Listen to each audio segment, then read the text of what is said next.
Right, I do apologise for how long this took me to do. I wasn't expecting to disappear for quite that long, but a lot of other stuff in life that was, well, quite frankly, more important. So I've been dealing with other stuff, but I have been picking away at this when I could in the background now.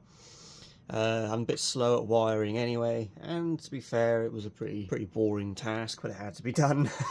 The only snag I had was that spotlight there had a fault, and I had to get Miro to send me a replacement part, which he did, no problem at all. But obviously he's in Ireland, and by the time it arrived and by the time I fitted it, I had to take the bumper off to get it off again. It's about a week, so it put me behind by a week, but never mind, got there in the end, and it's done. So it's fully reassembled, all wired up, not finished, but never truly finished. There's a couple of small things I still need to do, but nothing major. And yeah, if I turn it on a second, it should already be on.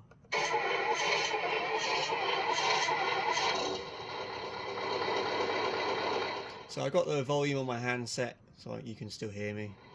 I just turn the lights. So you got all the marker lights. You got 5 on the roof, 5 on the box, or 3 on the box, and the 1 each corner of the cab. 2 in the visor, and then the 4 in the grille. 2 under the mirrors, and all the ones down here. I've also put the flashing lights in here. They're pretty subtle. I wanted them to be a little bit brighter, but I'm not complaining. They work. And then I got the beacons up there on the roof, and then down the side, obviously the side bars, 2 in the side skirt, the one on the between the wheel arches, and the one up on top of the spoiler. If I turn the hazards on, they start flashing. And then also you get the one in the headlight and the one in the step, which are just indicators. So that's the view from the side. If I turn the truck around a second. Right, so from the back, obviously the same on the other side with the indicators. Obviously the perimeter kit with indicators in the vertical bars, horizontal top bar, work bar, 3 lights in the stack bracket, the A-frame, and at the back here we got the rear lights, where of course they're all doubled up. And then if I turn the hazards off, and then so I ran out of outputs, so I've had to put the work lights on the same as the interior light, so you can see them 2 working, and then inside it's just 2 lights up in the ceiling there, as you can see. And basic interior, but it's there. I haven't really touched the interior. It was the same since before I did this little rebuild. And yeah, got the tag working as well. If I turn the volume up, you can hear the air noise.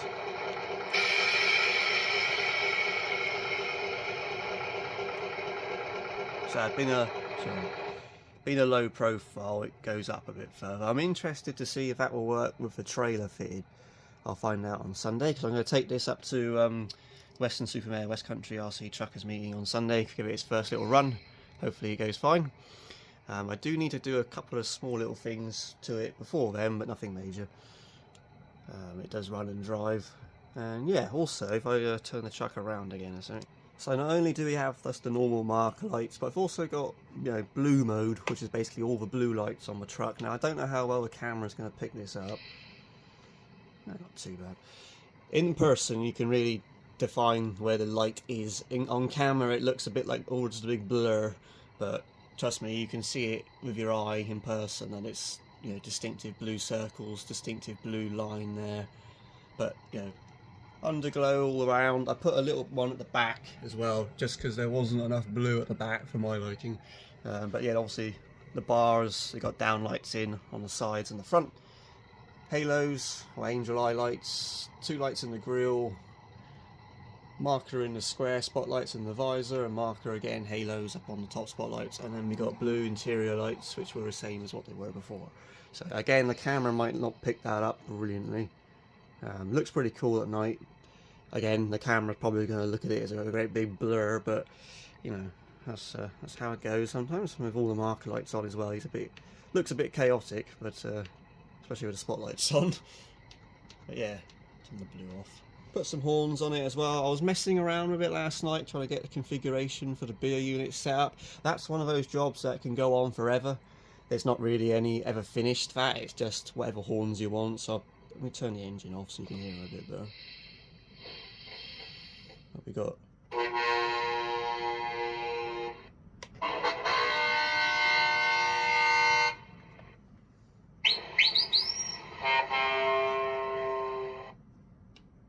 That's it. The other thing I've put on is some V8 revving. Now, it's not actually from a set of stacks, it's from a side pipe. And I was wondering how long it'll be before someone noticed, and we noticed within about 10 minutes. So, you know, I need to change that recording. I'll get a recording of someone actually like revving out of a stacks. It does sound different. But if I just do that a minute, you'll hear it.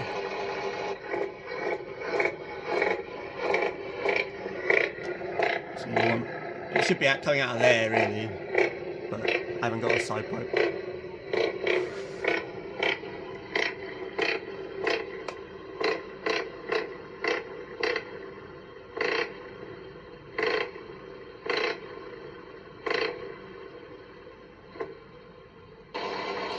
So yeah, it takes a little bit of work. You gotta sort of figure out. I need to put a changeover valve sound on as well, because for my liking, when it goes from the idle sound to the V8 revving sound, it jumps slightly and that annoys me. So I'm gonna have to look into that. But hey, I kind of want it to be right, so I'll change that to stacks revving rather than a side pipe. I'll find a recording somewhere. But yeah, overall, I believe that's the truck done. Just a couple of little things I need to do, but nothing major. I got to put this on it, which is the super badge. So I'm going to look at that a minute, stand up. So that's mirrored stainless, but it doesn't look right. I want it to go in here, but to me it doesn't look right being mirrored stainless on an aluminium mesh.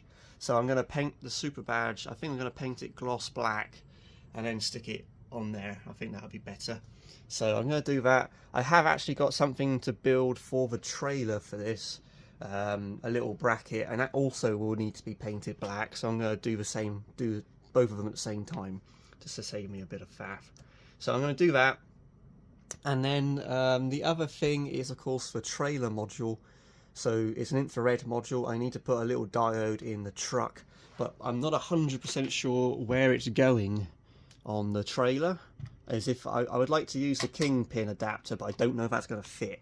So I need to get the trailer here. That's my next job, get the trailer sorted. So I'm going to bring that here after Sunday and dive into that.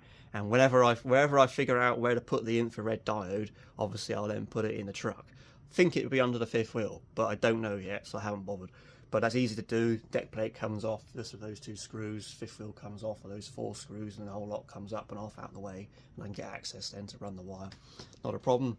And then I think the only other major thing is just a few software tweaks. You know, I'll keep changing the V8 engine revving sounds, and I'll get some more horns, and yeah, that's about it really. So I think it's done pretty well. Well, I think I've done okay with it. It's obviously it's just a blue edition R620. It's nothing particularly insane. It's just my first truck. I would have had it now 10 years in August, so it looked a bit different back then. And it's just evolved over time with, not with me really. It's a weird way of putting it, but there you are. But yeah, I think, as I say, the next project now, I'm going to take this out on Sunday with its trailer, have some fun.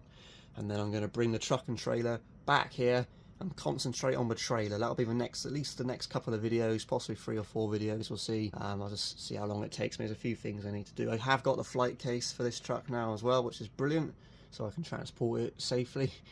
And yeah, that's it. So massive thank you to IDW, Stickies, Aztec Models, Model Lighting Solutions, and Miro for all the amazing parts and quality service. Couldn't do it without them. And yeah, I don't think it's terrible.